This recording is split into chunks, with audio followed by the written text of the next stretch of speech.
من ربهم الهدى أم للإنسان ما تمنى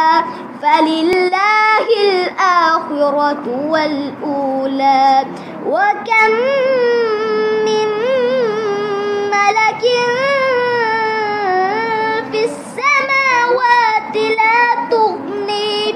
لا تغني شفاعتهم شيئا إلا من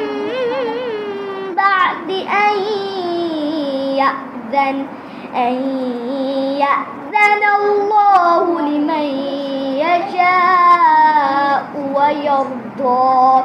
إن الذين لا يؤمنون بالآخرة ليسمون الملائكة تسمية الأنثى ليسمون الملائكة تسمية الأنثى وما لهم به من علم وما لهم به من علم إن يتبعون إلا الظن وإن الظن لا يغني من الحق شيئا فأعرض عمن تولى عن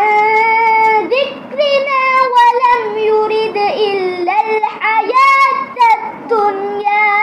ذلك مبلغهم من العلم إن ربك هو أعلم بمن ضل عن سبيله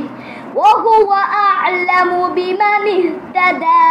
ولله ما في السماوات وما في الأرض ليجزي الذين أساءوا بما عملوا ويجزي الذين أحسنوا بالحسنى الذين يجتنبون كبائر الإثم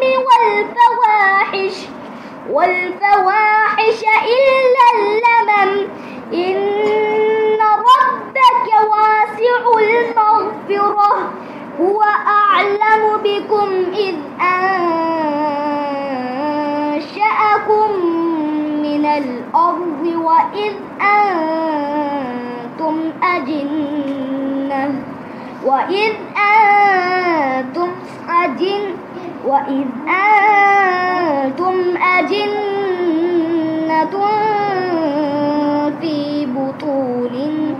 في بطون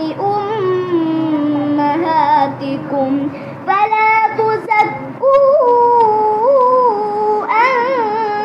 أنفسكم هو أعلم بمن اتقى أفرأيت الذي تولى وأعطى قليلا وأكدى أعنده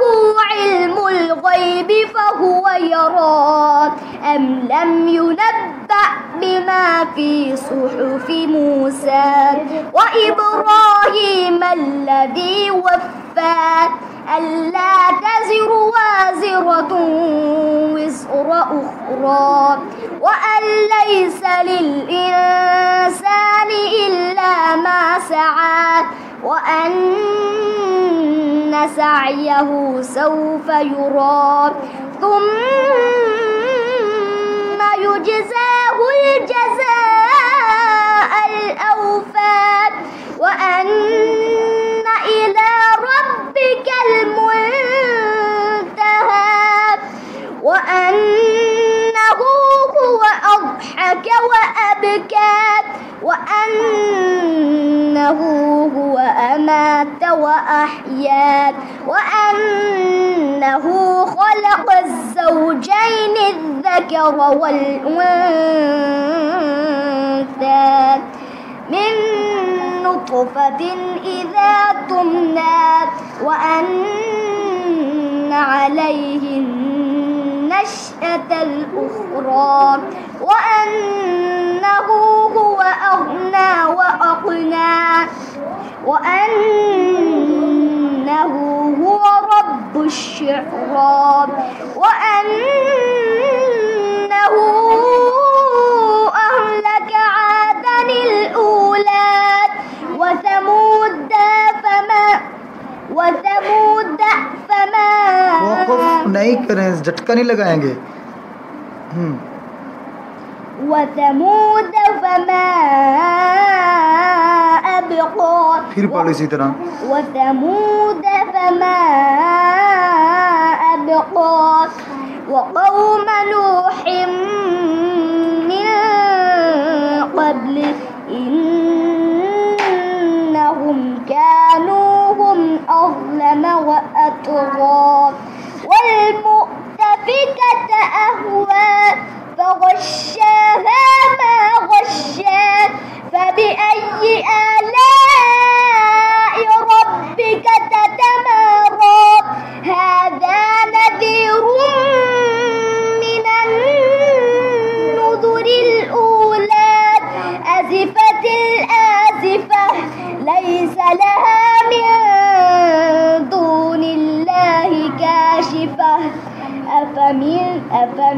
هذا الحديث تعجبون